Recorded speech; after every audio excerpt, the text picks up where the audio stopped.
Muito boa noite, galera de todo o Brasil que está aí ao vivo assistindo no canal do YouTube do SESC. Muito bom dia, muito boa tarde, muito boa madrugada para quem vai assistir depois a nossa gravação. E hoje nós estamos aqui com casa cheia, time completo do SESC. Só fera, o mais bobo aqui dos seis sou eu, galera. Então, só tem fera. Olha, hoje vamos aí discutir vários assuntos, mas claro que o principal assunto é a decisão que o Supremo Tribunal Federal hoje tomou à distância, né? Uma sessão histórica, online, né? Com todos os membros do Supremo, aliás, 10 membros, e por 7-3, na ADIM, né? No julgamento da ADIM 6363, a liminar do ministro Ricardo Lewandowski foi cassada ou foi derrubada. E esse julgamento foi muito interessante porque nós tivemos alguns votos, né? Até Rodolfo Pamplona teve até um outro voto preocupante em face da fundamentação. Mas, enfim, o certo é que a liminar foi derrubada, então agora a medida provisória 936 voltou a ter a possibilidade de simples acordo individual para redução da jornada e salário ou suspensão do contrato de trabalho e tornou também bacana, né? Ou tornou eficiente, tornou eficaz, tornou válido também lá o artigo 1º, primeiro ou segundo, já não lembro mais, da medida provisória 927, né? Segundo, né? O artigo 2º da medida provisória 927, que estabelece a possibilidade do acordo individual prevalecer, inclusive sobre a lei ou sobre norma coletiva. Então, galera, e tem também a notícia da medida provisória 905 que vai caducar. Tanto o trabalho, o Olha também ajudou um pouco na medida provisória e vai caducar. Então, tem muitos assuntos interessantes. E, claro, os nossos ouvintes que estão aí, já estamos com quase 500 pessoas participando. Na medida do possível, né, vamos aí tentar ajudar vocês, né, nossos ouvintes, alunos, respondendo as dúvidas, tá certo? Bom, vou dar rapidinho a palavra para cada um dar o seu boa noite e depois a gente inicia. Vamos lá! Vânia Bonfim! Olá, pessoal, boa noite, bom dia, boa madrugada, boa tarde. É muito bom estar aqui no encontro no SESC com grandes nomes, grandes amigos, Calvé, Rafa, Renzete, Rodolfão, Pamplonão e, claro, nosso chefe Renato Saraiva. Então, daqui a pouco a gente fala um pouquinho sobre esse voto. Ele tem chefe ainda, eu não sou chefe não, sou aluno dela. Como é que o aluno pode ser chefe do professor? Por falar em professor, também foi meu professor e meu amigo pessoal, Otávio Calvé, outra fera do direito do trabalho. Eu diria que eu estou entre, se vocês olharem, coloca aí todos os professores na tela, Ed. Olha, coloca aí todos os professores na telinha, ó. Eu estava no meio, agora já não estou mais no meio, mas estão do meu lado esquerdo, não é isso?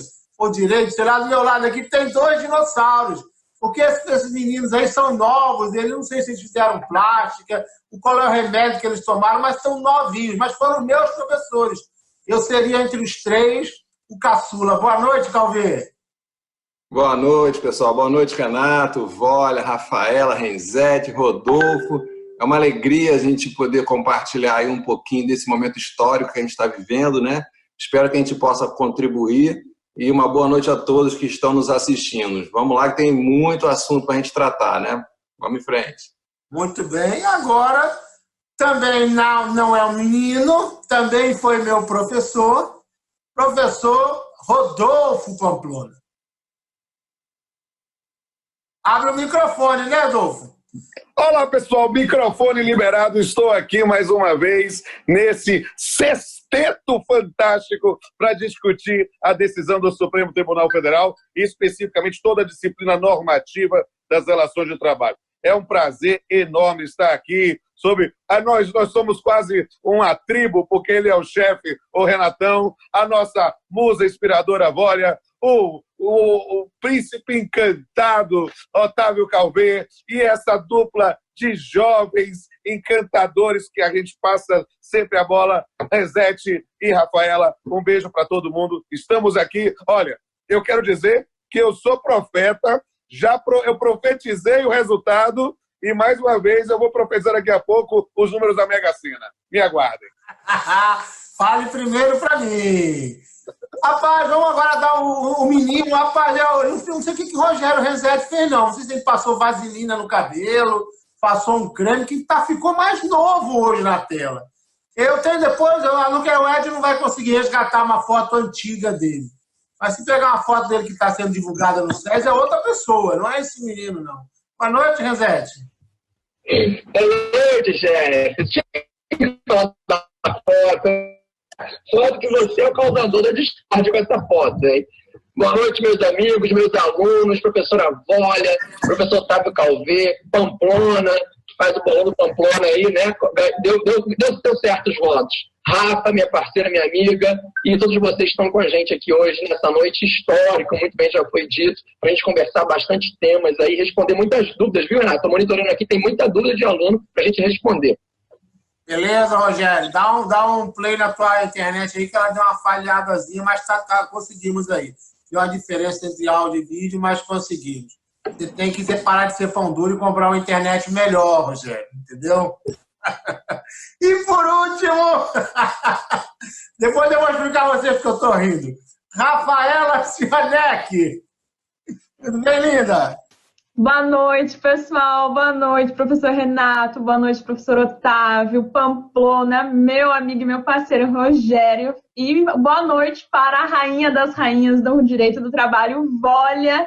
É um prazer imenso estar aqui com todos vocês agora com esse nosso time de ferro aqui nas nossas lives emergenciais em plena sexta-feira. Tem uma menina falando aqui, Ana Caroline. Pamplona, maravilhoso! Obrigado. A gente era Quarteto Fantástico, agora viremos os Vingadores. Vocês, olha. A família está entrando toda, né? Eu vou, pelo menos aqui, a gente não pode perder o bom humor, porque normalmente painel de direito é um troço chato do cacete, né, velho? Mas a gente, com bom humor, a coisa fica legal, fica interessante, aprofundamos, mas sem perder o bom humor. Eu sempre sou bem-humorado, pelo amor de Deus, né?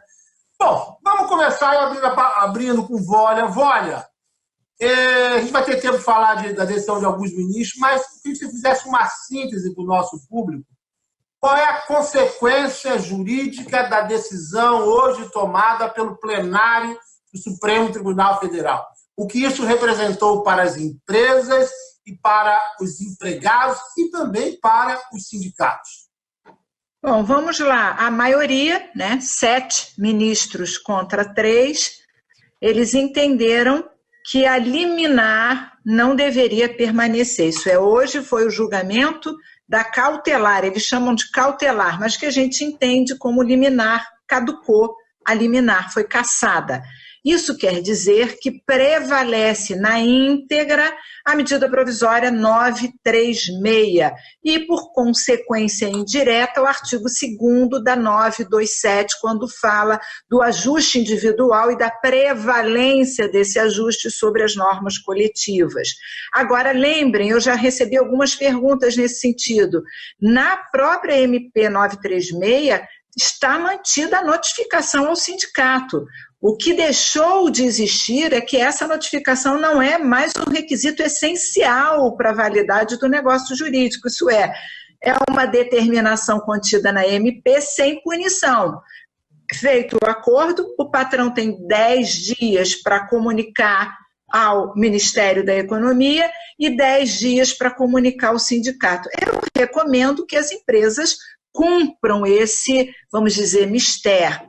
Portanto, eu acho que o Supremo trouxe agora, com essa decisão plenária de 7-3, uma segurança jurídica para o governo, porque vai pagar o BEPER, o benefício emergencial, para os patrões e para os empregados. Isso é, a gente não corre o risco do empregado ter uma redução, receber o BEPER, amanhã isso ser nulo e ele não ter como devolver o BEPER.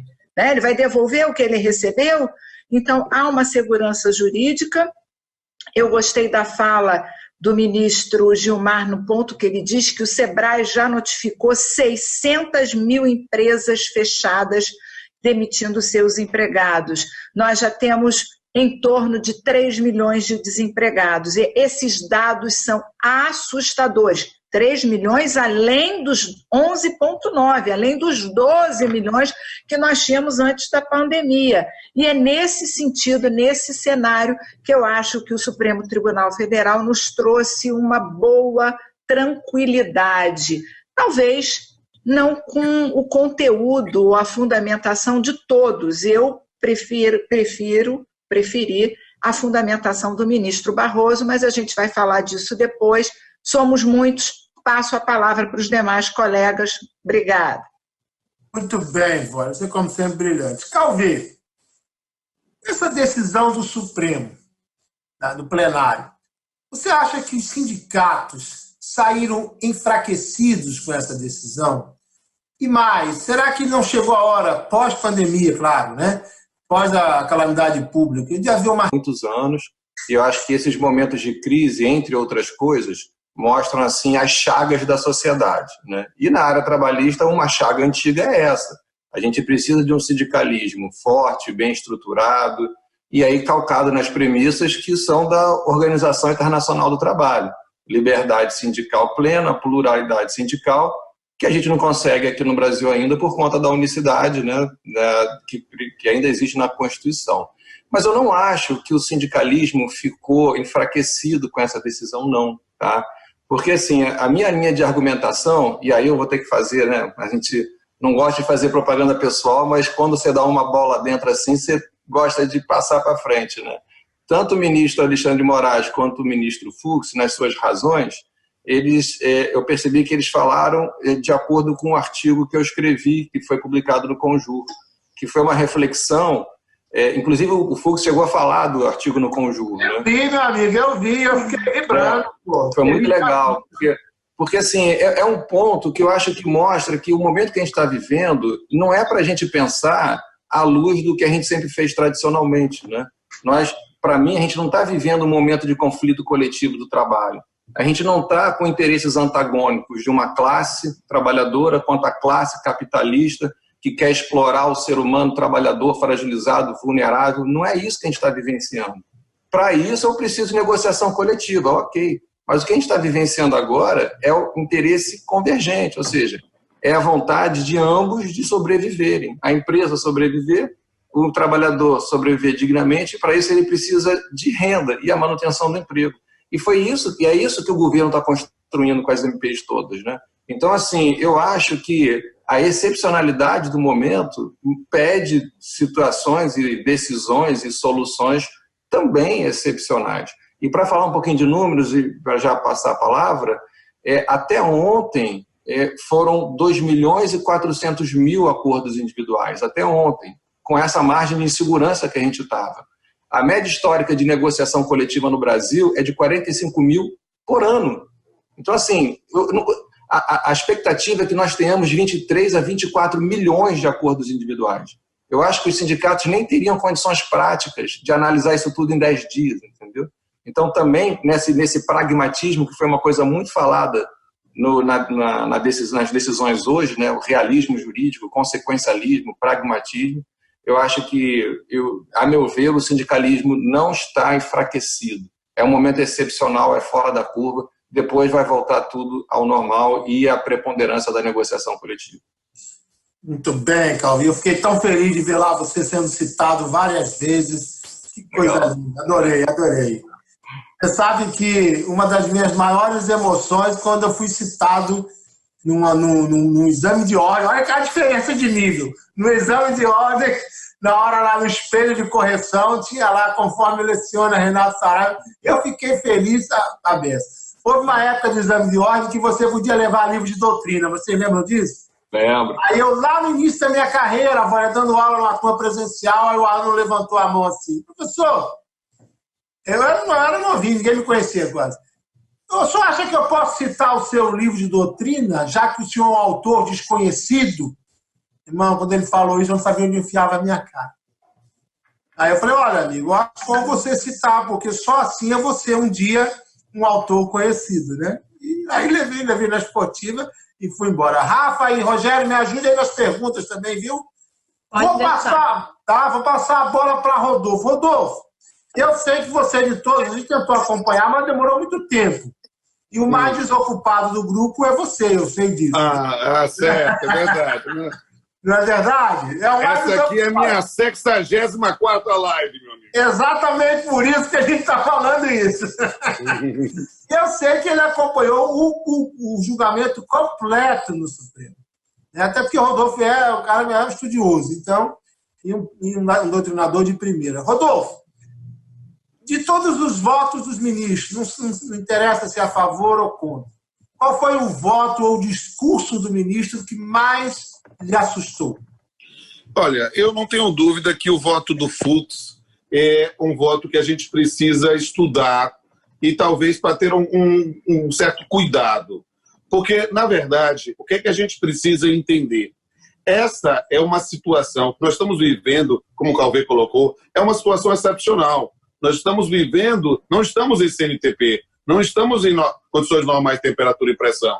E por isso a ideia do realismo jurídico, a ideia de buscar efetivamente algum tipo de postura diferenciada. Dentro dessa linha, é preciso entender que não se quer, com a MP 936, desprestigiar a atividade sindical. Não tenho a menor dúvida que a atividade sindical ela é importantíssima, inclusive na busca de segurança jurídica. Então, nós temos que ter efetivamente a compreensão que a MP 936 é uma regra excepcional. Por quê? Porque vivemos momentos excepcionais e, por isso, ela autorizou excepcionalmente uma negociação individual. Fazer considerações especificamente sobre a postura dos sindicatos não é algo que constrói. Então, a gente precisa ter, nesse ponto, uma postura que é diferenciada. Eu acabei de sair de uma live com o ministro Douglas Alencar Rodrigues, lá do TST. Vi a nossa rainha Vólia participar lá. Quando mandei abraço, acho que ela já tinha caído, né? Mas, nesse ponto, o que é importante dizer? Nós temos aí uma construção de uma nova normalidade. Ou seja, quando nós sairmos desse período, e a ideia é nada do que foi será de novo do jeito que já foi um dia, tudo passa, tudo sempre passará, isto vai passar, nós não vamos voltar para a normalidade anterior. Nós vamos construir uma nova normalidade. E nós temos que construir, sim, uma atividade sindical fincada na ideia das convenções 198, 98, 50, 54, com a busca de unicidade sindical, por uma revisão dos parâmetros. E não dizer que o sindicato está nessa linha já superado e criando dificuldade. Dificuldades podem ocorrer, denuncie atos antissindicais para o Ministério Público do Trabalho. Né? Situações nós temos que buscar segurança jurídica.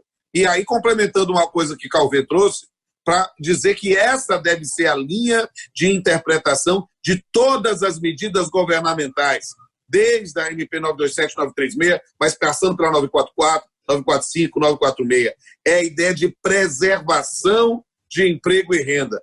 A atividade econômica é extremamente importante, a atividade profissional também. E dentro dessa linha, não houve. O governo seria absolutamente irresponsável se fizesse normas para estimular a extinção de postos de trabalho. Não, em todas nós temos a ideia da preservação. E claro, normas podem ser aperfeiçoadas sempre, mas dizer nesse ponto que a decisão por si só, ela desprestigia a atividade sindical, não.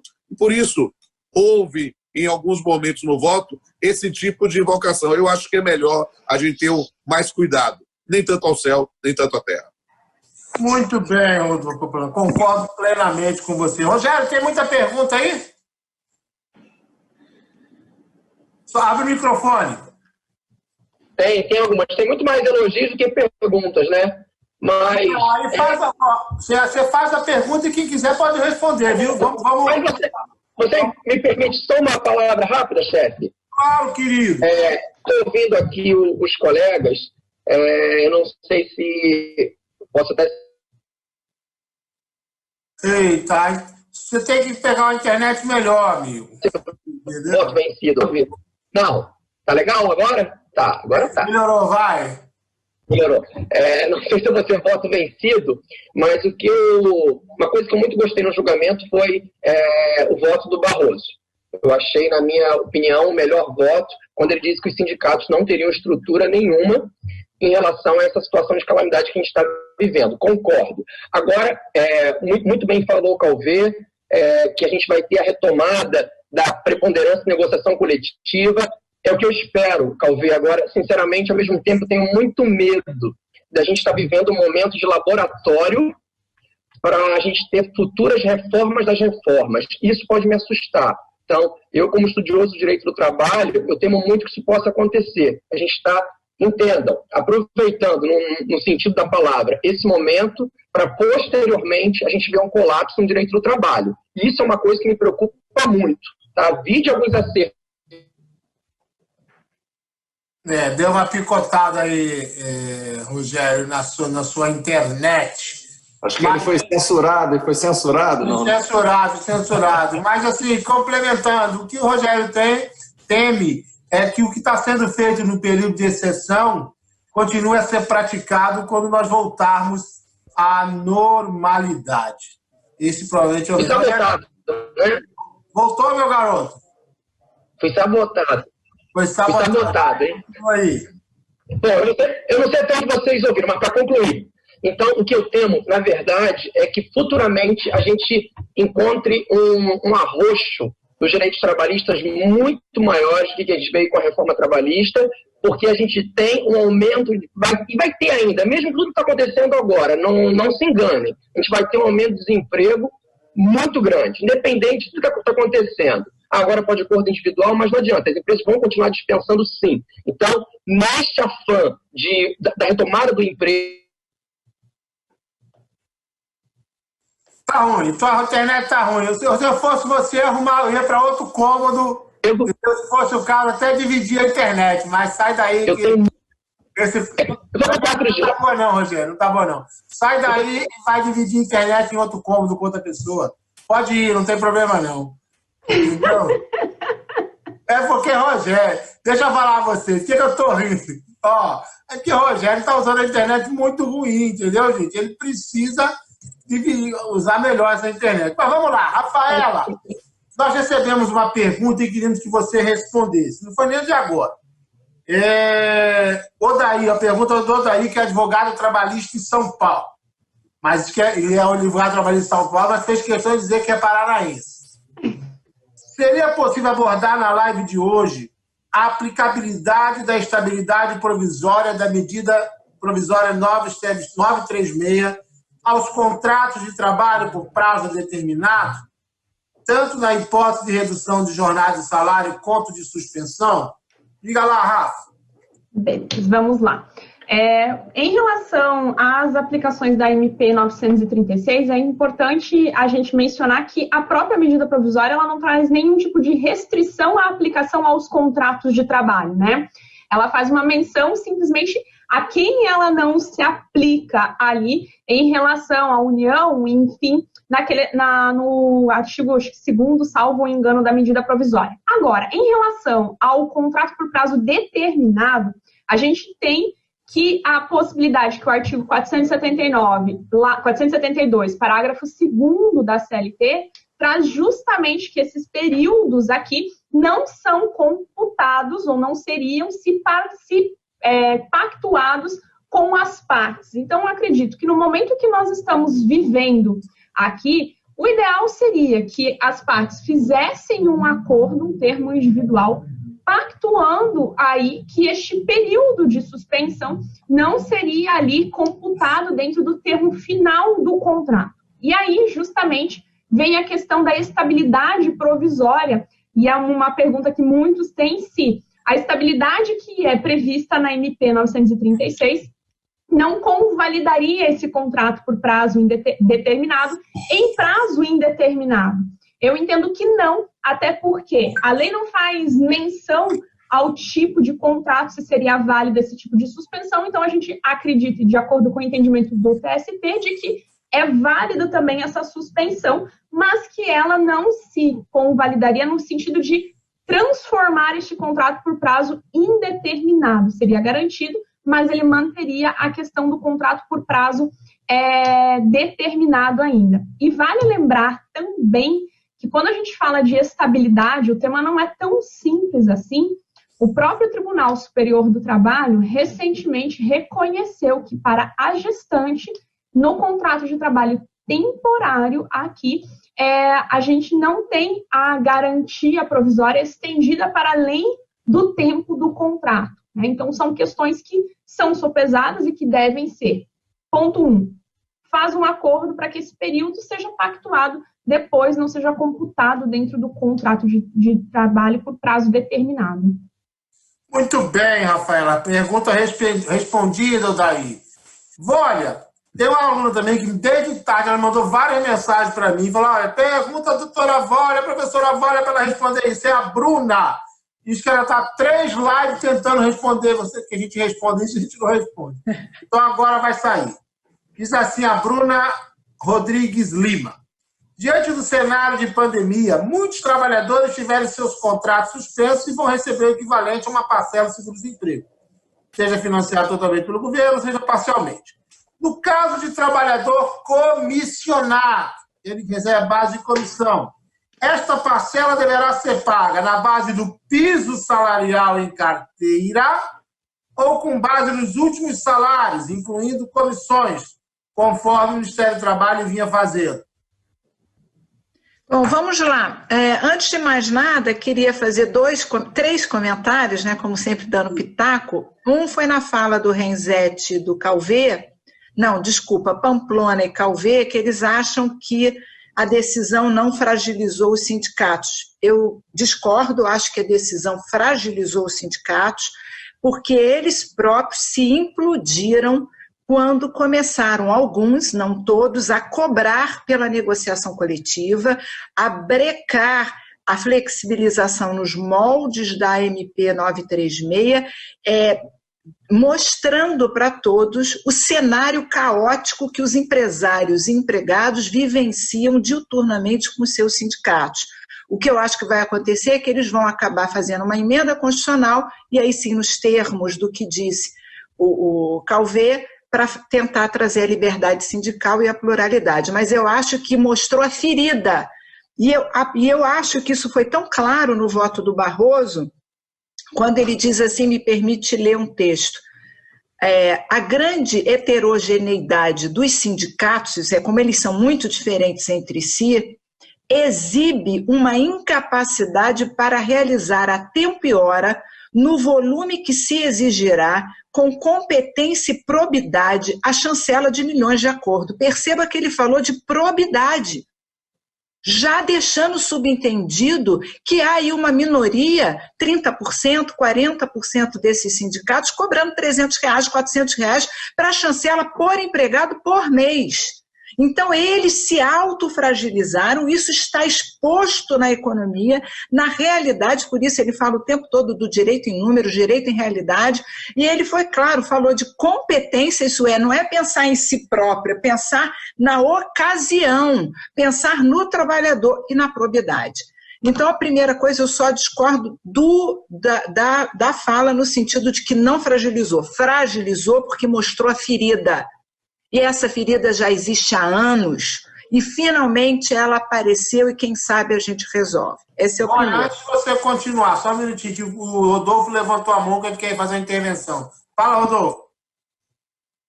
Não, libera o microfone. É só dizer, na verdade, o que eu quero dizer que ele não fragilizou. Não fragilizou o sindicalismo de verdade. Porque isso aí que você está falando, olha, é justamente a distorção, é o lado mais podre do sindicalismo. Para esses, é uma hipótese evidente de abuso de direito e que tem que ser denunciado no MPT. Claro que não havia tempo por causa disso. Mas o que é que eu quero dizer? Que o sindicato pode sair, aí sim, reconstruído a sua imagem e seu papel. E a gente vai concordar, não tenho dúvida, é só a questão semântica. É justamente porque a MP 936 continuou tendo um prazo de 10 dias para cientificação. Para que o sindicato virou arquivo? Não, é porque a atuação do sindicato vai ser justamente para fiscalizar a finalidade da MP. Por quê? Porque não vai ter gente que vai distorcer a situação. Empresa de mercado ou de farmácia que, a priori, não teria uma situação decorrente da pandemia, vai estar querendo enxugar a folha de pagamento ou pensar em alguma forma, vai pensar em redução. Aí, nesse ponto, nós vamos ter a distorção. Esse é o sindicalismo que nós temos que estimular. O sindicalismo que vai combater as fraudes e não partir do pressuposto, especificamente, de que, como estava acontecendo, e eu só não participei de mais live do que a nossa rainha. Então, a Vólia é a campeã. Eu posso ser o vice. Eu não tenho a menor vocação para torcedor do Vasco ou do Vitória, mas vou ser o vice aqui. E não nesse ponto, é para dizer especificamente que nessa linha a gente tem visto essa distorção. Essa distorção precisa ser combatida. Por quê? Porque o que era o grande aspecto complexo na teoria do negócio jurídico na liminar do Lewandowski? Quando ele dizia que era para notificar o sindicato para convalidar ou tomar a negociação. Do ponto de vista técnico, isso não foi objeto, obviamente, da decisão do Supremo, mas é que gerava uma situação, digamos assim, estapafúrdia. Por quê? Porque convalidar é chancelar na autonomia da vontade. Então, é elemento de forma. Tomar a frente da negociação é, no campo do negócio jurídico, ser agente. Ou seja, colocou numa situação intermediária.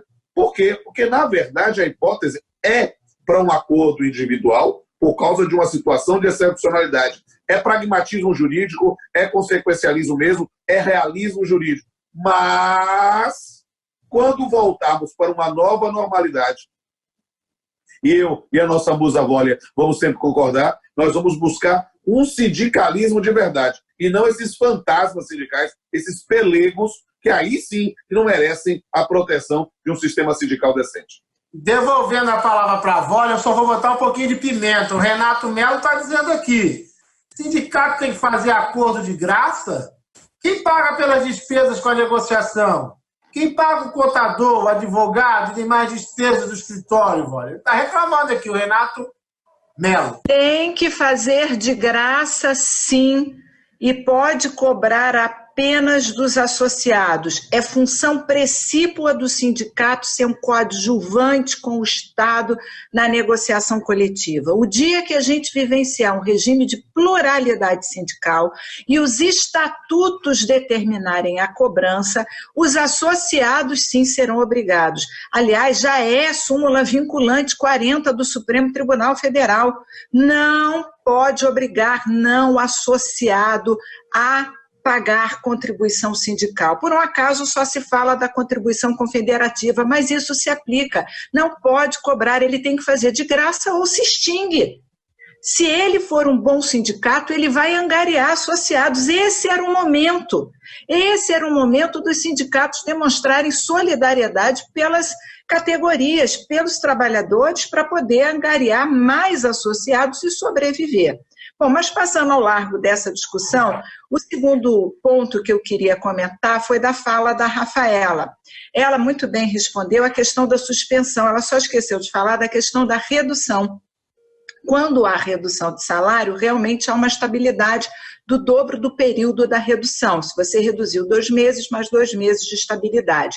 Eu defendo, diferente dela, que tanto faz a suspensão ou a redução do salário, se não houve na suspensão pacto para suspender a contagem do prazo para o termo final do contrato a termo, esse contrato vira indeterminado. Mas eu excepciono, acho que isso não se aplica para contratos determinados especiais, como é o caso da Lei 6.019 do trabalho temporário, porque ele só fica no tomador por 1 mês.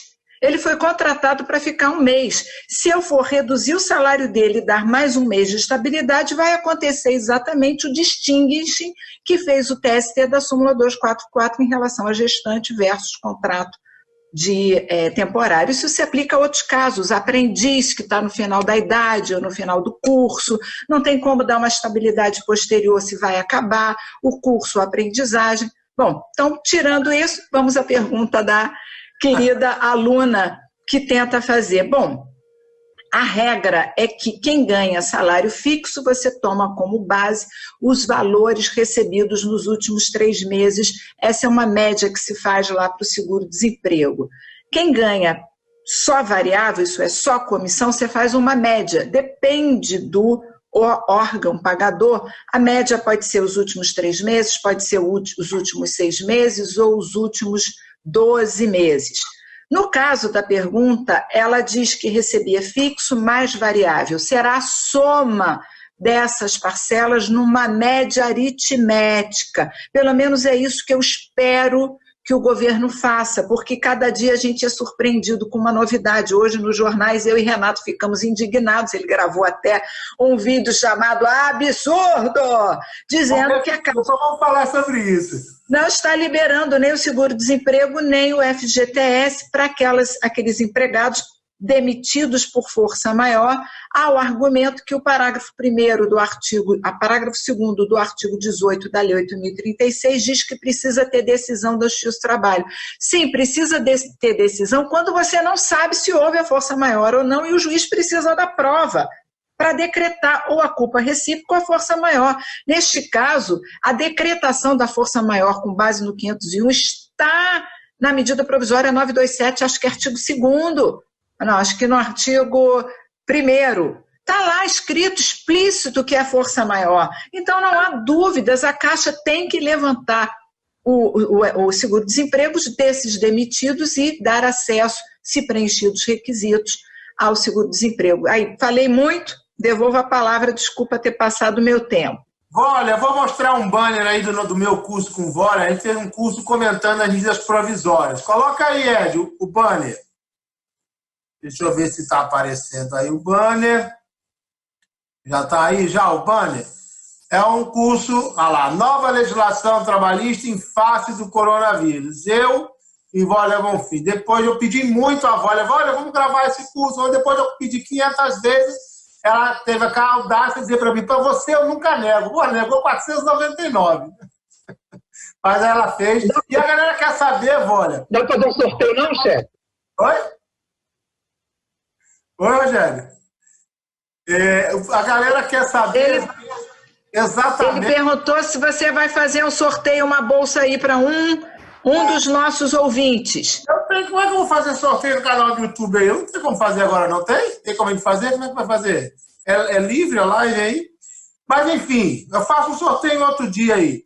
A pessoa está querendo saber quando é que você vai gravar os comentários da MP 936. Já está tudo gravado. MP 927, MP 944 eu gravei, 945 eu gravei, 946. Ela gravou 5 blocos da 927. Eu não sei como a pessoa consegue, mas ela é um monstro, entendeu? Eu sempre faço vergonha perto dela. Eu gravo 15 minutos, ela grava 5 blocos. Não dá para mim, Calveiro, não dá. E aí o pessoal quer saber quando é que você vai gravar os comentários da medida provisória 936. O curso é baratinho, gente, de R$400, lá no aprenda.com.br/Vólia Bonfim, aprenda.com.br/Renato Saraiva, está por R$80. Quando é que você vai gravar, Vólia? Vou tentar gravar amanhã. Eu estava esperando a decisão do Supremo. Não tinha sentido eu gravar antes, o Supremo derrubar tudo e eu defendendo a constitucionalidade ou a inconstitucionalidade. Então amanhã já vai estar gravado, se a internet deixar. Sobem os blocos aí para vocês assistirem. Mas a sua internet é maravilhosa, o que não é a do Rogério, né? O Rogério é uma porcaria, mas a sua é boa. O Rogério está sofrendo. Rogério, tenta rotear seu celular aí no computador, velho, talvez fique melhor. Agora eu vou perguntar, eu não sei se vocês lembram que as jornadas anteriores foi uma briga e Vólia perdeu. Fui eu e o Rodolfo, eu não lembro se passou mais alguém. Eu não sei se a Rafaela estava com a gente. Mas era questão, vê se vocês lembram, se podia, nessa medida provisória 936, que fala da redução de jornada com salário, se podia reduzir a jornada e o salário daqueles trabalhadores que estavam capitulados no artigo 62 da CLT. Calvé não pôde participar dessa live. Eu acho que a mãe dele foi dodói, ele teve que sair em cima da hora. Mas, Calvé, então você pode empatar o jogo ou pode fazer 3-1? A sua opinião, existe a possibilidade de redução de jornada com redução de salário, certo? Para os trabalhadores que são enquadrados no artigo 62. O que diz o artigo 62? São aqueles trabalhadores que estão fora do controle da jornada. Não se aplica a esses trabalhadores o capítulo da jornada do trabalho, né? Então, são os trabalhadores que estão fora, aquele que exerce atividade externa, incompatível com a fixação da jornada, aquele que exerce um cargo de gerência, de comando, ganhando a gratificação no inferior a 40%, e a galera do teletrabalho. Para essa galera do artigo 62, dá para reduzir jornada e salário, Calvê? Então, em tempos normais, a gente inclinaria em dizer que não, né? Mas no momento que a gente está vivendo, eu acho que a gente tem que partir de todas as interpretações, pensando nas excepcionalidades e na presunção de boa-fé, né? Eu acho que seria muito estranho a gente, por exemplo, reconhecidamente ter as empresas altamente impactadas, inclusive na sua demanda, o que exige uma quantidade menor de trabalho. Na fala do CNI, por exemplo, como amigo da corte ontem, os dados foram assim, muito impactantes, né? Assim, 9 em cada 10 empresas foram afetadas pela pandemia e a demanda caiu uma média na indústria de 70%, ou seja, as empresas estão mais ociosas do que o normal, isso me parece óbvio, né? Isso é público e notório. Então, assim, se a gente não permitisse que essas pessoas que não têm jornada classicamente não possam ter redução de salário, porque formalmente eles não têm uma jornada estabelecida, eu acho que seria um total contrassenso interpretativo, na minha opinião, claro, respeitando as opiniões do contrário. Porque, assim, essas pessoas, elas não têm jornada, o externo porque é impossível, né? É o caso que é incompatível a fixação de horário. O teletrabalhador, porque não é da essência desse tipo de serviço você ter horário marcado, porque é da essência a liberdade, você está em home office, faz a hora que você quiser. E o gerentão, porque ele sabe o que tem que fazer, né? Ele não precisa de ninguém controlando ele, ninguém fixando horário, ele é o braço direito do empregador. Então, assim, se todas essas pessoas estão com menor demanda de trabalho, porque a empresa como um todo está com uma demanda menor, não permitir a redução de salário para eles, além de ser algo discriminatório em relação aos demais trabalhadores, pode acabar levando eles à demissão, né? À dispensa. Porque se eu não tenho alternativa, eu não posso reduzir salário, ou eu vou suspender tudo, ou eu vou acabar dispensando esse sujeito. Então, assim, no momento que a gente vive, mesmo saindo um pouquinho aí do que era o esperado, né, por conta do artigo 62, me parece que a presunção de boa-fé é que deve prevalecer. Eu sou gerentão, mas eu estou em casa sem tanta demanda de trabalho. Eu acho razoável que a gente possa, sim, reduzir o salário com uma redução de tarefas, redução de demanda de trabalho, de necessidade de trabalho. Eu estou interpretando dessa forma. Bom, então... Ganhei, viu? Não, Empatou. Ganhou não, porque o empate é vitória agora, pô? Não, estava 2-2, eu tinha votado com vôlei. Inclusive, eu levantei a questão de que a situação do teletrabalho aqui, ela tá, para muitos funcionários, ela é excepcional, porque eles não tinham um regime de teletrabalho antes da MP 927, ou seja, aquela ideia de que o Pamplona e o professor Renato defenderam de que eles ganham pelo módulo de tempo à disposição, pelo valor hora de trabalho, continuou a ser pago durante a MP 927, que colocou e que impôs o regime de teletrabalho, ou seja, eles estavam recebendo por um módulo aqui de jornada, embora eles não tivessem o controle de jornada. Então, a gente terminou aquela live 2-2, agora eu fui representada, o Calvê acabou de desempatar aí. A Vôlei e o Pamplona estão levantando a mão, mas pela ordem, as primeiras damas.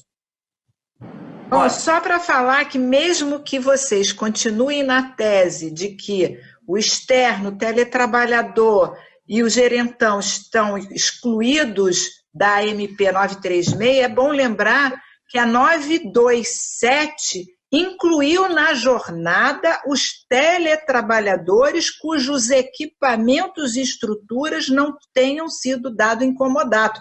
Então, esses, indiscutivelmente, vocês têm que aceitar.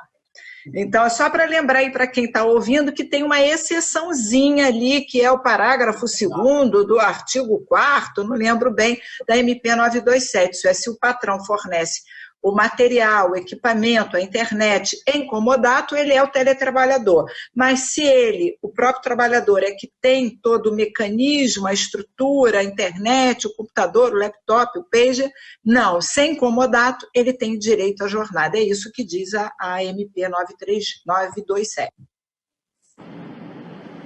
Rodolfo.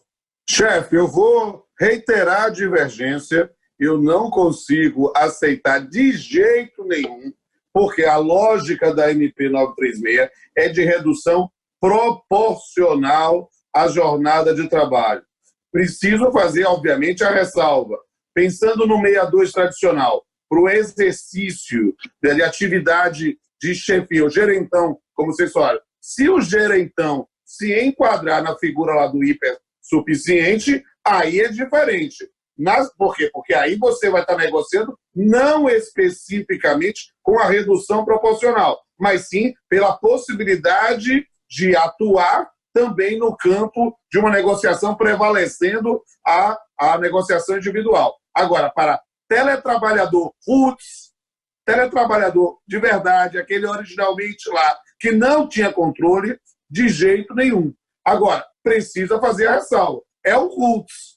Porque a hipótese aí que a princesa Rafaela trouxe e a musa Vólia também, diferentes, a situação do empregado, que foi convertido em teletrabalho pela MP 927, mas que continuou com algum tipo de jornada, ou seja, nessa situação de peculiaridade, era um trabalhador que tinha controle de jornada e apenas nessa situação transitória ficou no teletrabalho e vai continuar também, seguindo aqui. Aí sim, o que a Musa falou, o parágrafo 4º, inciso 2º do artigo 4º da MP 927, aí sim.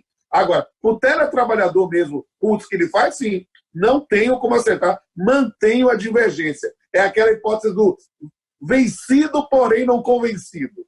Gente, muito bem.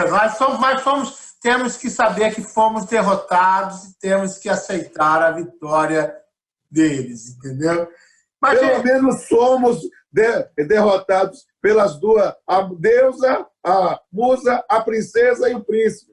Eu e você somos dois ogros mesmo, né? Então, eu acrescentaria no meu voto, Data Vênia, que Vossa Excelência não está observando o artigo 20 da LINDB, da Lei de Introdução, que diz que o juiz, antes de decidir, tem que pensar nos efeitos práticos da sua decisão. Se fosse uma ação coletiva, Vossa Excelência estava jogando todos para o desemprego. Então, Vossa Excelência está violando uma lei federal, que é o artigo 20 da LINDB.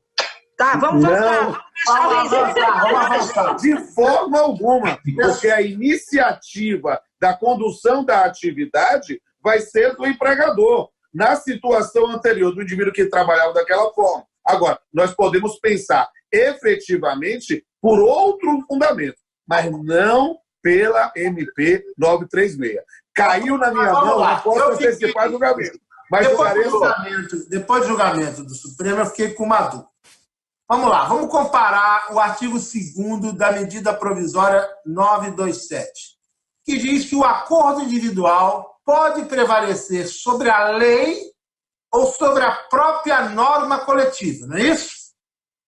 Aí vem a medida provisória 936 e diz que se o seu salário for acima de R$3.000, de 3 salários mínimos, ou até 2 pisos salariais, 12.212, se eu não me engano, tem essa redução salarial, essa suspensão tem que ser mediante norma coletiva.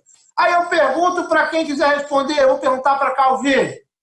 Se por acaso o trabalhador ganhe 5 salários mínimos e faça redução salarial, jornada e redução salarial mediante acordo individual, vale esse acordo individual de acordo com a medida provisória 927 ou não vale por causa da medida provisória 936?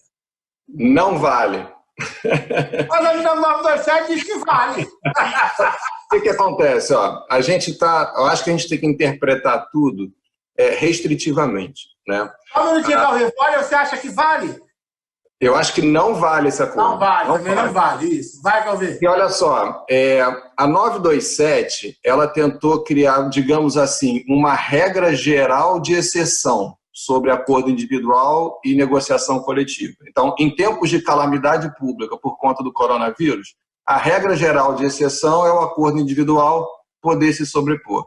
Porém, a 936, cronologicamente posterior e especificamente sobre um tema, ou seja, pelo critério da cronologia e da especialidade, ela me diz, olha, no tema específico de redução de salário e de suspensão, a regra é diferente.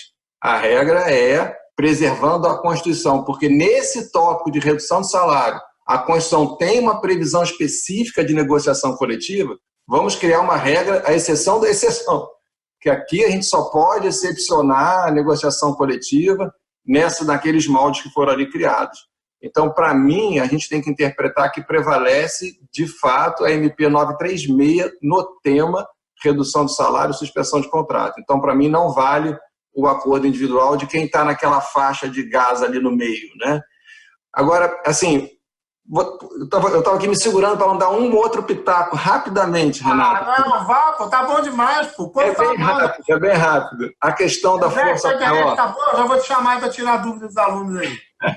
A questão da força maior do saque do FGTS, eu vou ser aqui o minoritário mor, tá? Olha, eu publiquei hoje escrito absurdo, não vai acabar comigo não, viu? Bom, sob pena de eu daqui a pouco ter meu salário reduzido, a minha jornada reduzida. Exatamente. Eu acho que o governo está certo, sabia? Você sabe por quê? Porque no início, até na outra live, olha, a gente conversou sobre isso e eu estava defendendo, igual a você, que a gente deveria flexibilizar a interpretação e permitir que as empresas dispensassem por força maior, mesmo não extinguindo a empresa, mesmo não extinguindo o estabelecimento, né? E eu mudei de opinião depois que vieram as MPs. Por quê? Porque todas as medidas que o governo está adotando, todas essas normas excepcionais que estão sendo criadas, todas elas são para a preservação do emprego e da renda. Ou seja, a interpretação a ser dada a qualquer dispositivo que fale de extinção de contrato tem que ser uma interpretação restritiva. A gente não pode agora, nesse momento, ampliar nenhuma hipótese de extinção de contrato de trabalho, a meu ver. E a gente tem uma regra lá na lei do FGTS que fala que a força maior, culpa recíproca, tem que reconhecer na justiça do trabalho, acho que justamente para fazer esse controle mesmo. Porque, para mim, e agora estou convencido disso, depois das MPs, para sacar FGTS por força maior, só se a empresa estiver extinta ou o estabelecimento estiver extinto. E, de fato, a Caixa não vai ter como fazer essa análise simplesmente... Mas nem extinto. Calvê, nem extinto eles estão liberando, nem se for extinta. Não, mas de qualquer forma, eu acho que porque a lei quer que a Justiça do Trabalho faça esse controle, né? Então, eu acho que seria o caso, por exemplo, de usar as medidas alternativas que a gente tem dentro da Justiça do Trabalho, né? Pode ser, sei lá, aí a gente tem que pensar medidas, né? Seria interessante ter uma jurisdição voluntária para isso, alguma coisa assim, mas enfim, eu não estou achando absurdo, não. Eu estou achando que é justamente para desincentivar a prática. Deixa eu tentar te convencer. Deixa eu primeiro contextualizar com a galera. Gente, o que está acontecendo? Algumas empresas estão sendo extintas e estão dispensando os trabalhadores com base no artigo 502 da CLT, por força maior. E aí, quando o contrato de trabalho é extinto por motivo de força maior, a indenização devida nos contratos prazo determinado, que seria a multa de 40%, você paga pela metade, paga a multa de 20%. O trabalhador não tem direito a aviso prévio. Então, a empresa termina o contrato de trabalho, alega motivo de força maior. Lá vai o trabalhador para a Caixa Econômica, que ele dá entrada primeiro no fundo de garantia e depois dá entrada no seguro-desemprego. Salvo engano, para ele dar entrada no seguro-desemprego, ele tem que levar as guias lá do FGTS, de recebimento. Então, uma coisa inviabiliza a outra. Não é verdade? Então, o que acontece? Aí ele dá entrada na Caixa Econômica. Não, a Caixa Econômica não pode, porque o artigo 18, parágrafo 2º da Lei 8.036/90, estabelece que, em caso de culpa recíproca ou força maior, só pode sacar se houver decisão definitiva, sentença judicial transitada em julgado. Só que, na verdade, o que a Caixa faz, na minha visão, é uma interpretação literal do artigo 18, parágrafo 2º da Lei 8.036 de 90. Que, para mim, do que nós estudamos, quando eu estudei pelos livros do Otávio e da Volha, a interpretação literal é a mais frágil de todas. Na verdade, a interpretação que deveria ser feita nesse artigo, nesse parágrafo, é uma interpretação restritiva, porque, para mim, a lei disse mais do que deveria ter dito. Porque na culpa recíproca não há dúvidas de que tem que ter a decisão judicial, porque o trabalhador sempre vai achar que foi dispensado sem justa causa e a empresa sempre vai achar que ele cometeu uma falta grave. E é o juiz, ao analisar a eventual reclamação trabalhista, que chega à conclusão de que houve a culpa recíproca. Na força maior, não cabe ao juiz analisar se a empresa foi extinta ou não por motivo de força maior, salvo se houver um pedido, que é a diferença da multa de 20%. Aí o juiz tem que analisar, porque se não foi motivo de força maior, a empresa teria que ser condenada a pagar o restante da multa de 40%. Agora veja, qual é a diferença para a Caixa saber se realmente houve ou não motivo da força maior? Se a empresa dispensou o trabalhador alegando motivo de força maior, ela está confessando que ele não foi dispensado por justa causa. Ela está confessando que ele não pediu demissão. Na verdade, ele foi dispensado o quê, gente? Sem justa causa. Só que não é sem justa causa, é uma justa causa que não é justa causa pelo fato do trabalhador ter cometido uma falta grave. É uma justa causa para a empresa. A justa causa é para a empresa, porque ocorreu um motivo de força maior. Então veja que situação. O trabalhador é mandado embora por motivo de força maior. O empregador deposita a multa de 20% na conta vinculada ao trabalhador. Ele vai lá na caixa da entrada, não recebe a multa de 20%, não consegue liberar o FGTS e sequer consegue dar entrada no seguro-desemprego. Pouco importa. Isso antigamente acontecia, essa fraude, mas hoje não acontece mais porque tem o 484A, né, que hoje já diminui bastante esse tipo de fraude. Mas nesse momento de pandemia, ou seja, o trabalhador vai ter que entrar com uma ação nesse trabalho que está fechada, funcionando na modalidade de home office, vai ter que esperar vários meses para receber o seu fundo de garantia e seu seguro-desemprego, quando a própria medida provisória 927 supriu a sentença judicial ao afirmar que nós estamos numa época de força maior. A medida provisória 927 deixou clara, lá, se eu não me engano, no artigo 1º, que é considerado motivo de força maior. Então, para que uma sentença judicial para ver se foi força maior, quando a própria situação já é um motivo de força maior generalizado? Então, eu acho que não faz efeito, porque se foi força maior, uma coisa está comprovada, ele foi dispensado sem justa causa. Porque se ele tivesse cometido falta grave, não tinha nenhuma indenização, concorda? Renato, só para lembrar que é decisão irrecorrível. Isso é, a própria lei do fundo impede o juiz, apesar da gente fazê-lo, eu fazia, eu sei que Calvé não, porque eu mudava as decisões dele, de dar liminar, antecipatória ou tutela antecipada de liberar o FGTS em caso de despedida. Eu sei que ele é super técnico, usou o artigo da lei, mas eu entendia lá, a SDI entendia que não havia prejuízo, a gente ia mais pela finalidade do que pela técnica, mas a lei do fundo dizer que o trabalhador tem que esperar o trânsito em julgado, quer dizer, o juiz não pode dar liminar, sabendo que a empresa fechou, que foi por força maior, tem que esperar a decisão ser irrecorrível para ele ter acesso ao seguro. Aí acabou a pandemia, acabou a necessidade dele de ter acesso. O Rodolfo está ali desesperado, eu acho que ele concorda com o Calvé. Vamos lá. Não, chefe, você errou, eu concordo contigo, talvez por um fundamento diferenciado. Qual é a lógica? A liberação do FGTS está autorizado no caso de força maior. É o artigo 20, inciso 1º. Lá consta expressamente. O que é que nós precisamos entender? Qual é a ratio do parágrafo 2º do artigo 18?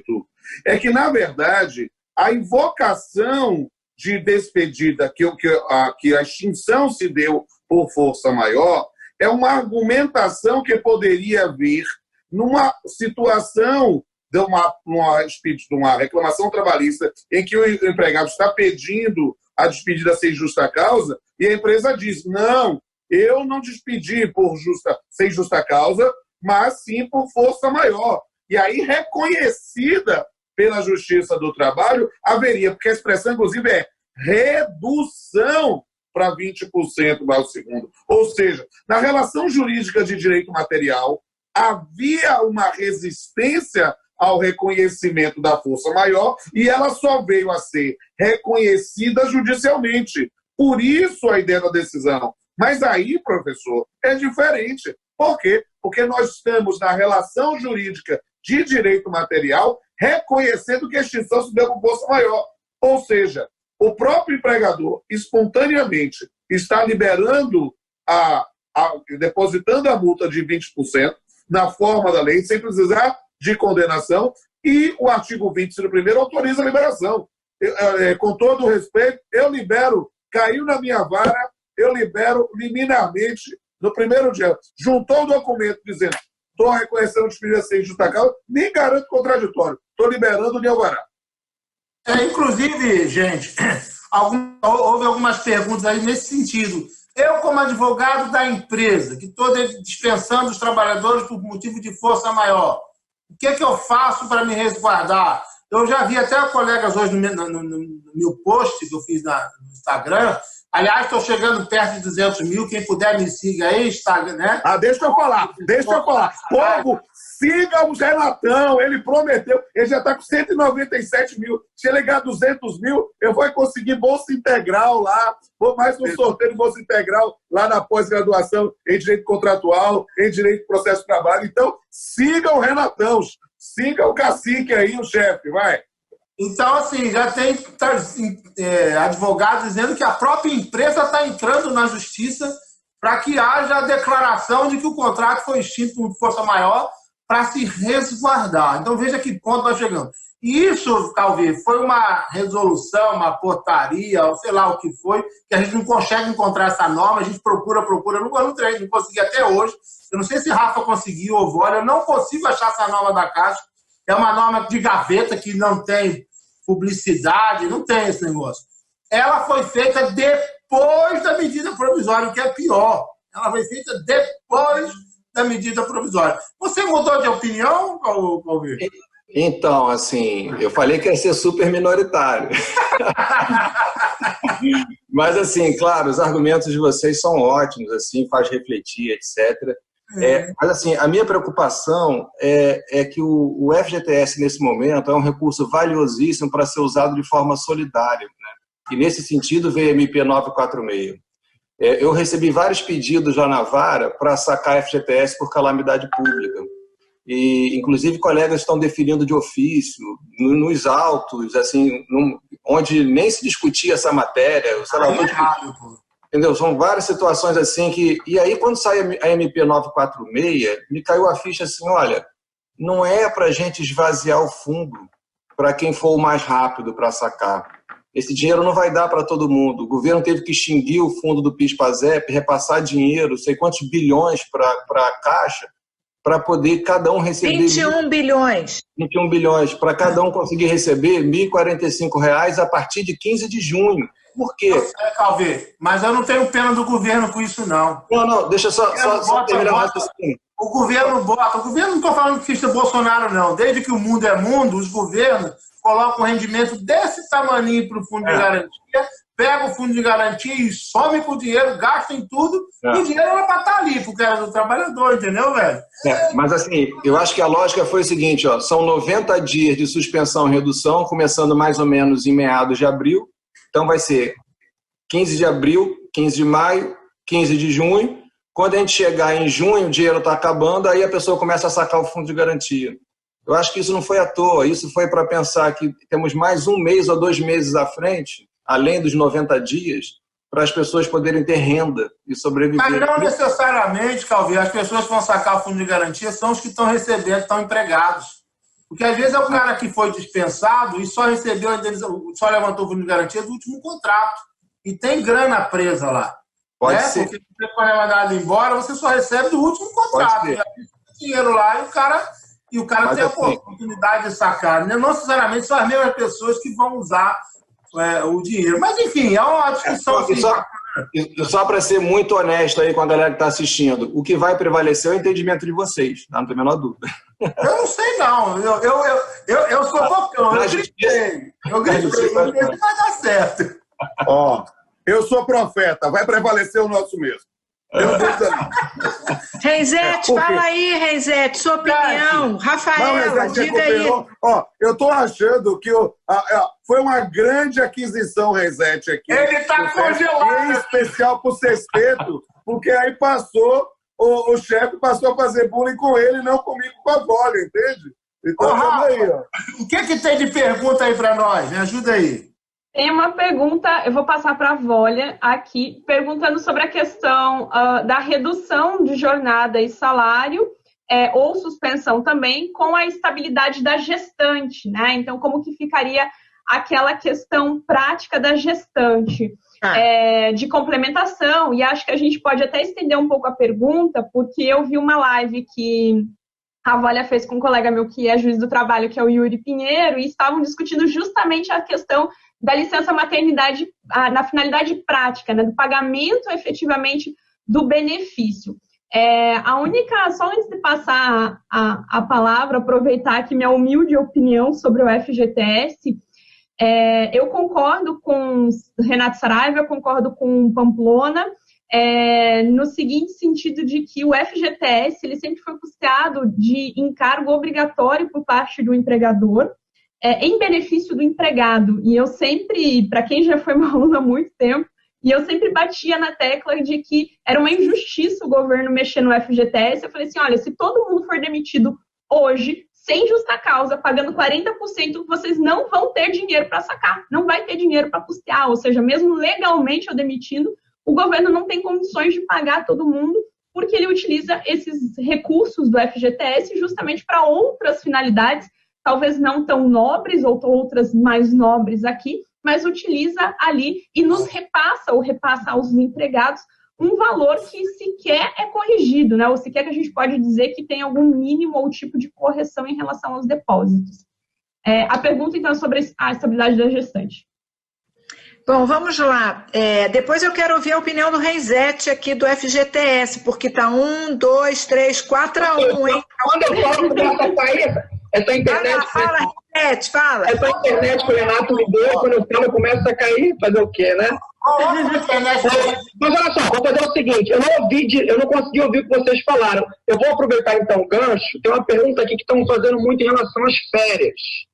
Estão falando muito em relação, eu não sei. Já caiu. Eu desisto de você. Eu vou responder. Eu acho que o Renzete vai dizer. Vou responder, Rafa. A internet para ele está controlada. Fecha aí o áudio, fecha o áudio. Vamos. Desiste, não dá pra tu, não. Tadinho dele, a culpa é minha. Puxa. Coloca uma internet decente na sua casa. Vai embora. Vamos lá. Primeira coisa, gravidez não é doença. Se a grávida tiver que ajustar com o patrão a suspensão do contrato ou a redução proporcional à jornada e tiver naquela faixa salarial até 3 mínimos ou igual ou mais a 2 vezes o teto, ela pode ajustar 50%, 70% de redução ou os 25% independente da faixa salarial. Não vejo nenhum problema. O fato dela ser estável, estar grávida, não impede dela ter acesso a isso. Qual é a nossa problemática? A problemática é que a Constituição, no artigo 7º, e aí eu não sei de qual, olha, Pamplona caiu também. Não sei de qual o inciso. Vamos falar mal dele agora. Aí voltou. Ó, a Constituição... Eu voltei agora para ficar, porque aqui é o meu lugar. Fala, mãe. Vamos lá. A Constituição, no artigo 7º, determinado inciso, que eu não sei de cor, diz que durante a licença maternidade ela vai ter direito ao salário.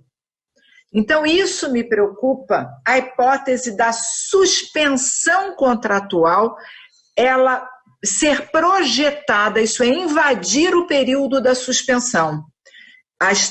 se a licença maternidade e a suspensão contratual ajustada forem no mesmo período, a licença maternidade que ela vai receber do empregador compensado do governo, que vai compensar com o INSS, ela não vai receber nada. Então, pode ajustar a suspensão antes do 28º dia, ou segundo o último voto do Supremo Tribunal Federal, a licença maternidade começa agora do nascimento, não é mais do 28º dia antes do parto. Mas, bom, não importa, a suspensão tem que iniciar e terminar antes dela entrar na licença maternidade. A redução tem que começar e terminar antes dela entrar na licença maternidade, salvo se o patrão quiser, durante a suspensão, continuar contribuindo para a Previdência para que ela, nesse período de licença, não tenha abalo nos valores da licença maternidade, ou salvo se o patrão, no mês que antecede a licença maternidade, voltar ao salário anterior para que ela não tenha prejuízo na licença maternidade. Então, nosso problema não é a gestação, nosso problema é respeitar a Constituição quando garante o salário, o valor do salário para fins de licença maternidade. Tanto que é o único benefício que não tem teto. Se ela ganhar 50 mil reais, ela vai ganhar lá 91% dos 50 mil reais. Isso ela não tem aquele teto até 10, né, salários mínimos, que é o teto dos benefícios previdenciários. Vamos lá, devolvo a palavra, estou falando demais. Cadê o Renzete para ele falar? Cadê o Renzete? Não, o Renzete pode falar mais não, foi caçado. Gente, Calvê, Rodolfo, a Rafa, olha que coisa interessante. Numa das nossas lives, eu acho que foi a live que Calvê não participou. Você está sendo desempate em tudo. Nós discutimos em relação à força maior, se a força maior seria aplicado apenas no caso de extinção total da empresa, ou se poderia ser aplicado no caso de extinção parcial da empresa. E aí, casa aqui com a pergunta do Edmilson. Edmilson Martins pergunta: uma empresa que tem uma folha de salário de pagamento de 80 mil reais com 25 funcionários, teve todos os contratos cancelados e só tem 6 mil reais em caixa. Não poderia essa empresa aplicar a força maior e liberar o seguro-desemprego? Claro que teria que haver, realmente, ela demonstrar que haveria extinção. Ou seja, poderia ser aplicado o Instituto da Força Maior para a extinção parcial da empresa e não necessariamente a extinção, ou somente no caso de extinção total. Calvê e Rodolfo, divirtam-se. Então, eu acho que já adiantei meu voto, né? Eu originalmente, eu achava que sim. Uai, Renzete tá aí?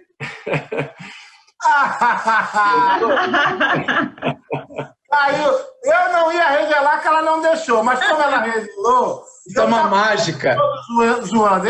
O Renzete é amigo de Volha. Tem um programa. Renzete, ele agora pode falar. São amigos de Volha e o marido de Volha. Então, estão sempre juntos. E aí, hoje, Volha tinha chamado, ela nunca me chama, mas chamou o Renzete para ir na casa dela lá e tudo, para comer lá uma comida japonesa. E aí, coincidiu com ela. Falou: você vai para um outro cômodo e faz. Só que a internet da Volha, para ela, já é ruim. Imagina. Por isso que eu estava assim o tempo todo, galera. Rogério, compra uma internet decente. Rogério, mas não era pro Rogério, era para ela, porque ele está na casa da Volha. É teletrabalho, chefe. Você que tem que dar uma internet decente, viu? Você tem que dar as ferramentas. Sexta-feira, 21h20. Teletrabalho. Agora a pergunta é para ele, deixa ele participar um pouquinho. Não, olha só, o início, eu te fiz um destaque no início, eu queria muito falar, acho que vocês não conseguiram me ouvir. Eu vou deixar você falar, deixa só o Calvê responder esse, aí você já a palavra é sua. Tá bom. Eu tinha adiantado meu voto. Inicialmente eu achava que poderia fazer a força maior para a extinção parcial da empresa, agora não, agora acho que não mais, depois das medidas provisórias, porque todas as medidas foram no sentido da preservação do emprego e da renda. Então, acho difícil a gente ter uma interpretação ampliativa do artigo 502. Eu acho que a interpretação ali tem que ser restritiva mesmo. É só extinção da empresa ou de um dos estabelecimentos. Então, redução da força de trabalho por força maior, para mim, não pode fazer a dispensa por esse motivo. Tem que fazer a dispensa sem justa causa mesmo, se for o caso. Entendi. Rodolfo, e se houver a dispensa coletiva? A Justiça do Trabalho, até pouco tempo, não estava aceitando o dispositivo da CLT que permite... Vou falar com você, Carl Rogério, só para emendar. Não estava aceitando, até pouco tempo, a dispensa coletiva prevista na CLT. Que diz lá que a dispensa plurima ou coletiva equivale, para todos os efeitos, à dispensa individual. Né? Apesar, porque diz que tem a ação direta de constitucionalidade no Supremo, esse assunto ainda está sendo debatido, e o TST e muitos juízes não aceitam quando tem dispensa coletiva, muitas vezes concede liminar, invalida a dispensa, manda negociar e etc.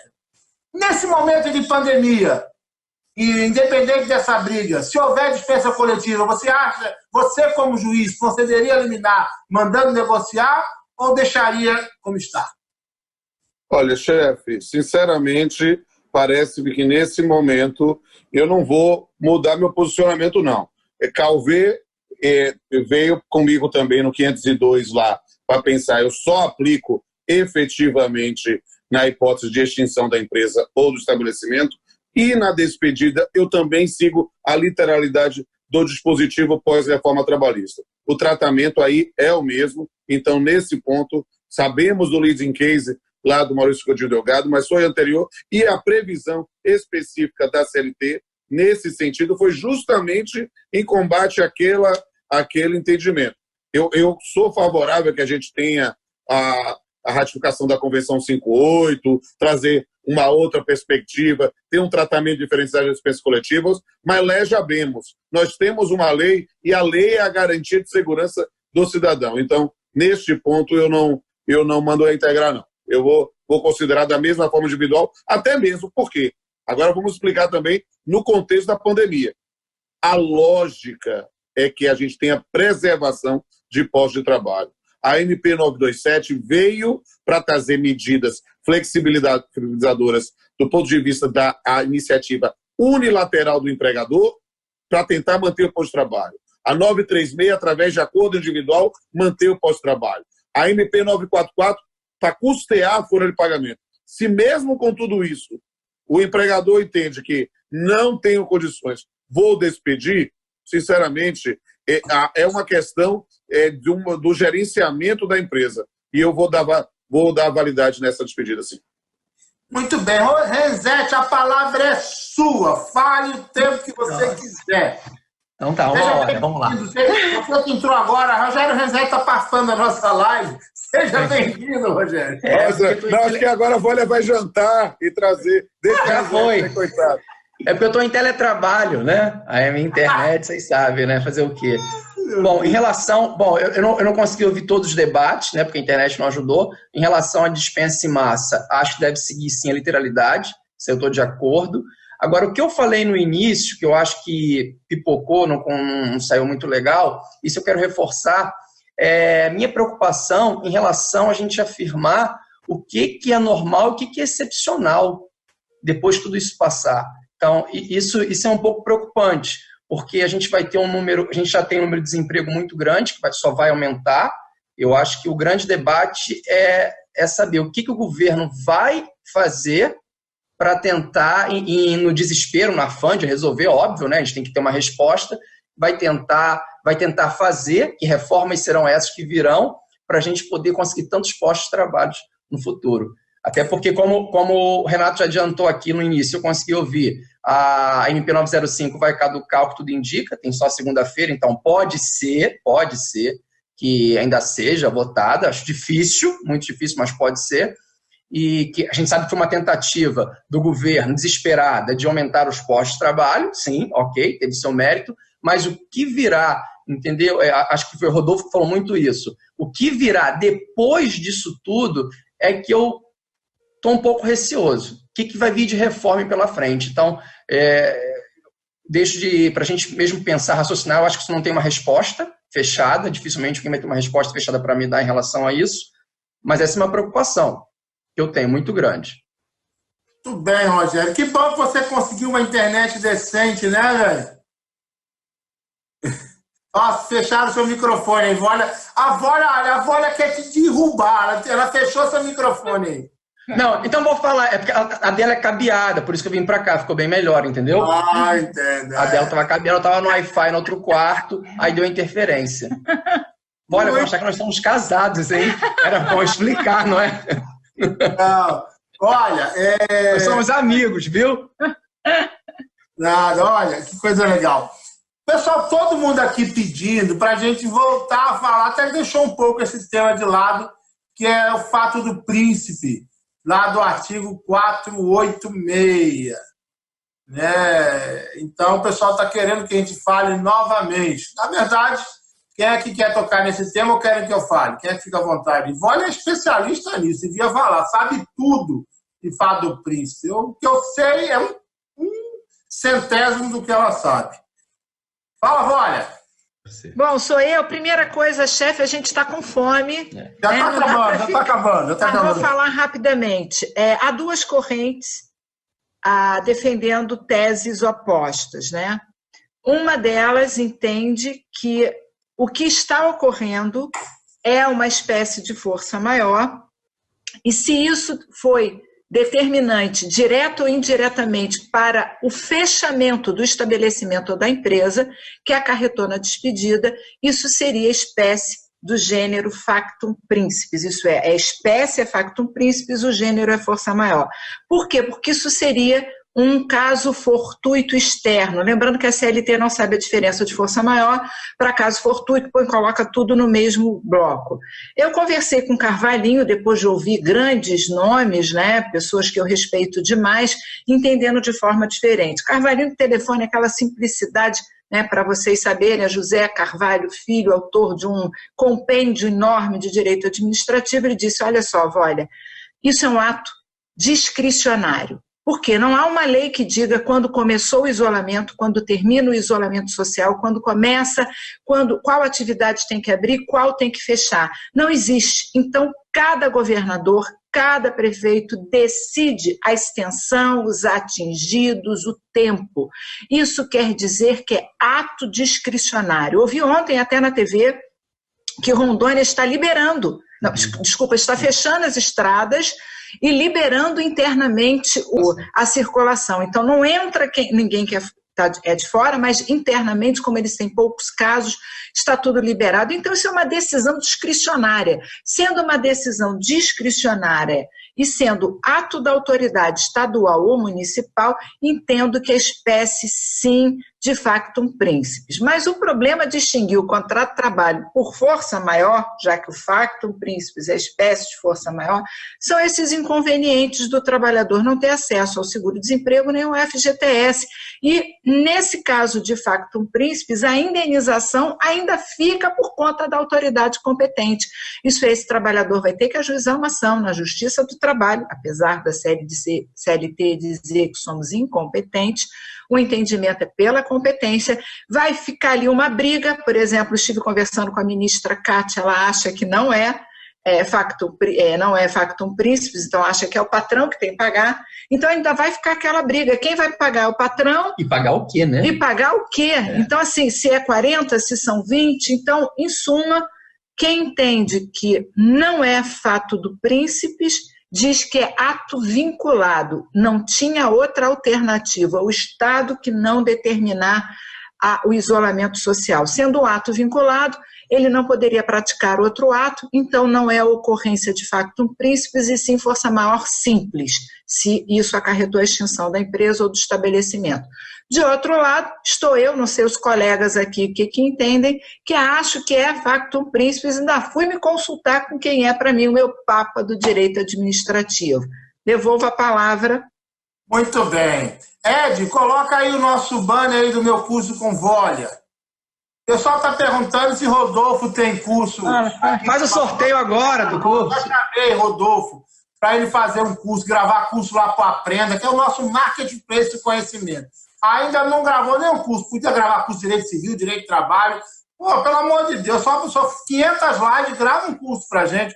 Calvê lançou o dele também, né? Vou falar já isso. Ó, coloca aí. Chefe, tenho todo interesse em gravar o curso, é que eu estou isolado aqui, só estou com o My Home aqui, que é sensacional. Ainda não estou conseguindo funcionar do jeito que eu tenho que comprar ainda uma câmerazinha melhor, então eu estou só no celular. Prometo que assim que eu conseguir botar um negócio decente aqui, eu gravarei em direito civil, em direito de trabalho, em processo de trabalho, em metodologia da pesquisa, em dança moderna, artes plásticas e dança do ventre. O Rogério Renzetti, por exemplo, está com um curso lá, Processo de Trabalho Começando do Zero, aprenda.com.br/Rogério Renzetti. Muito legal a plataforma, viu? Quem não gravou ainda, eu indico. Mas aqui, Voller fazendo, Calvê, né? Calvê, muito legal. Qual é o seu curso, Método Calvê? Só aprenda.cers.com.br e aí a barrinha e o complemento, né? O meu é o Digital Calvê.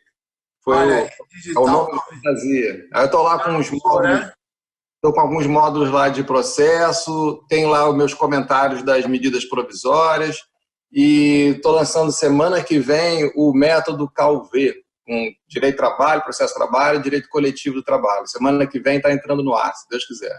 aprenda.ces.com.br/Digital Calvê. Olha aí. E Rafaela, nem vou falar mais nada, sabe? Eu tenho falado com essa menina para gravar, mas ela também é outra que é a rainha da live, viu? Ela fica quietinha ali, Rogério, mas também é a rainha da live, né, Rafa? Eu tô só quietinha, só ouvindo. Não, mas eu ainda tenho a minha ponta de missão aqui de gravar também. Depois que a gente terminar essa nossa maratona aí de OAB e tribunais, é o próximo que vai entrar no Aprenda também.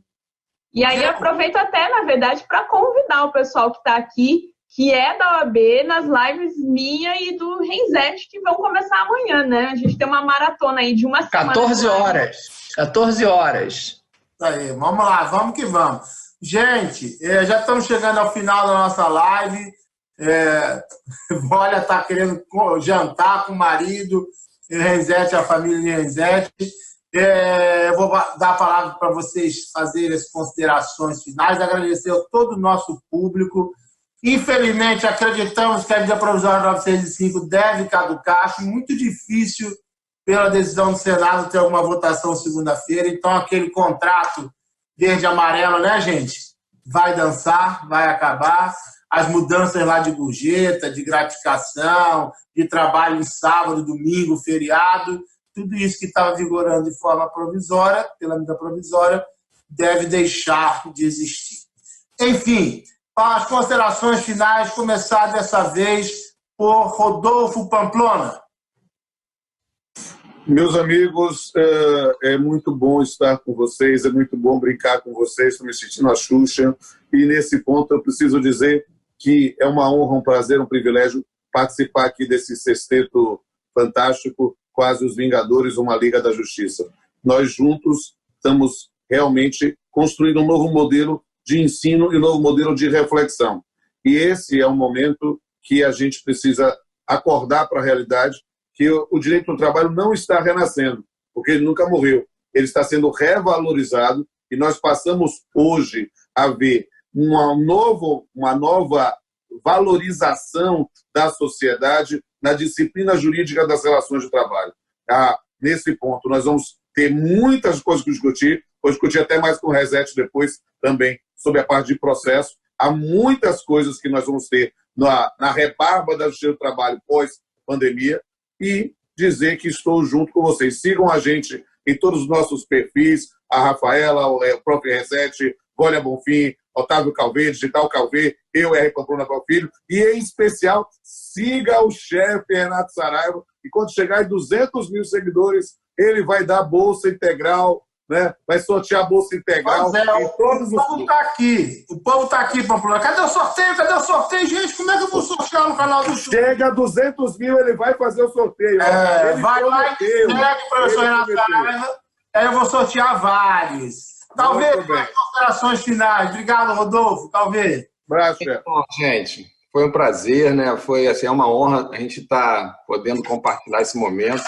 E eu acho assim que a crise que a gente está vivenciando, ela vai gerar uma excelente oportunidade para mostrarmos a importância do direito do trabalho, do processo de trabalho, da justiça do trabalho, de todos nós, atores sociais desse ramo, porque o pós-pandemia vai ser tão impactante quanto o momento que a gente vive. E isso está muito nas nossas mãos, de como a gente vai interpretar, de como a gente vai agir, de como os advogados vão postular, de como os juízes vão julgar. Então, assim, a nossa área, todos nós aí, todos vocês que estão nos assistindo, a gente está com uma imensa responsabilidade nas mãos. Então, acho que é um momento para a gente refletir, para a gente repensar nossas condutas e talvez renascer das cinzas com valores assim que estavam muito desgastados, né? E o principal deles, a ética, a boa-fé, a integridade.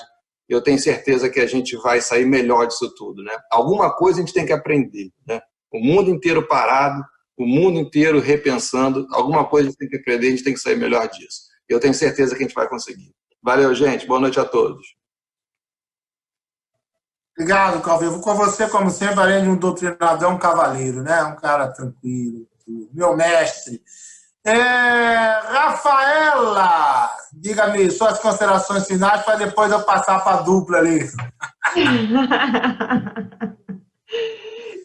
Primeiramente, quero agradecer aqui a participação de cada um de vocês. Para não me prolongar, vou me solidarizar aqui e utilizar as palavras do Calvin, acrescentando apenas uma preocupação que o Renzetti levantou sobre como esses institutos vão ser utilizados, né, posteriormente. Eu acredito que, nesse momento, a gente, e espero, na verdade, que todos estejam utilizando a boa-fé.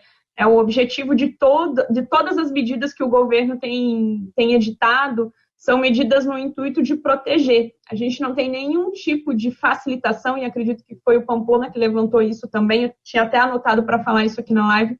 A gente não tem nenhuma medida de facilitação para demissão. A gente não encontra nenhuma medida que relativize verbas rescisórias, que flexibilize prazos para pagamento de haveres rescisórios. Ao contrário, a gente encontra medidas apenas que visam a manutenção.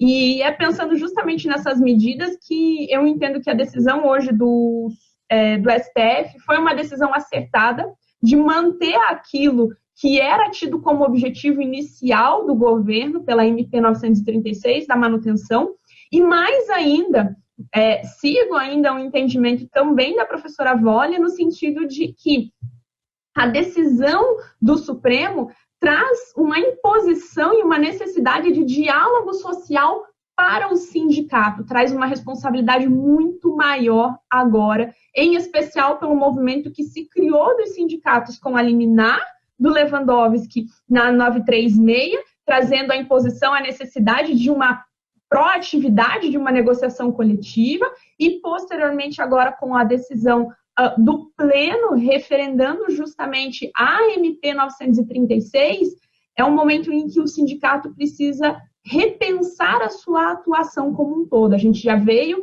com a lei, com a reforma trabalhista, e agora a MP, a decisão pelo STF, impõe ao sindicato mais esse dever de diálogo e o exercício da sua função. Boa noite, meus colegas, boa noite a todos. Renato, mais uma vez, parabéns pela oportunidade. E aí a todos. Obrigado. E agora, Rogério, eu queria de antemão agradecer. A sua participação foi fantástica nessa noite. Você é muito engraçadinho, né? De uma clareza. Isso aí. Palavras impressionante. Pois é. Rogério. Fazer uma live só minha, você vai ver só. Pessoal, bom, primeiramente, obrigado pela participação. A minha que foi muito pouca, porque a internet não ajudou. Então, já me comprometo aqui agora. Me sigam no Instagram, @profrenzetti. Eu vou responder todas as perguntas. Pode fazer lá que eu respondo. Vocês sabem que eu respondo. Eu mando áudio, vou responder para vocês. Então, pode me seguir lá. Obrigado, Renato, mais uma vez. Obrigado a todo o time. Foi muito legal. Eu espero que a gente agora, hoje, vá dormir com uma certa segurança jurídica, mas que o individual não prevaleça sobre o colegiado, né? É isso que a gente não quer no futuro próximo, que, de fato, essa fase excepcional passe e que a gente volte a ter as condições trabalhistas normalizadas. É o que se espera. E por último, a minha amiga, parceira, Volle, está se divertindo. Eu estou me divertindo. Bom, mas eu quero agradecer a todos. Calvê, Renzete, Rafaela, Rodolfo e o chefe de sempre, né? Nosso chefe Renato Saraiva, porque o que ele está fazendo é democratizar o conhecimento, é permitir que todos aqueles que queiram ter uma noção jurídica do que está acontecendo, empregados e empregadores, alguma segurança, possa ter acesso a essa informação com gente que sabe, com gente que domina. E isso é uma responsabilidade do SERS. Por isso eu digo a vocês, vale a pena o acesso aos nossos cursos. Agradeço a todos, boa noite e bom fim de semana. E Renato, deixa eu não trabalhar fim de semana. Tá bom, gente, eu queria agradecer a presença de todos vocês, agradecer ao nosso público sempre fiel, folga, que não vai ter medida provisória, que vamos ter segurança jurídica esse final de semana. Se preservem, isolamento social, se cuidem, fiquem em casa. Amanhã, aquele pessoal da OAB, amanhã tem um show, live show de Sandro Caldeira, às 16 horas, nosso professor cantor, vai dar aula de Direito Penal cantando. Tem a aula de Renzete amanhã e de Rafaela às 14 horas, não é isso? Então, tem muita coisa boa. Muito obrigado, uma boa noite a todos e fiquem com Deus, agradecendo a nossa produção aí, Amanda, Ed, Yuri, todo mundo aí, tá certo? Valeu, gente. Tchau.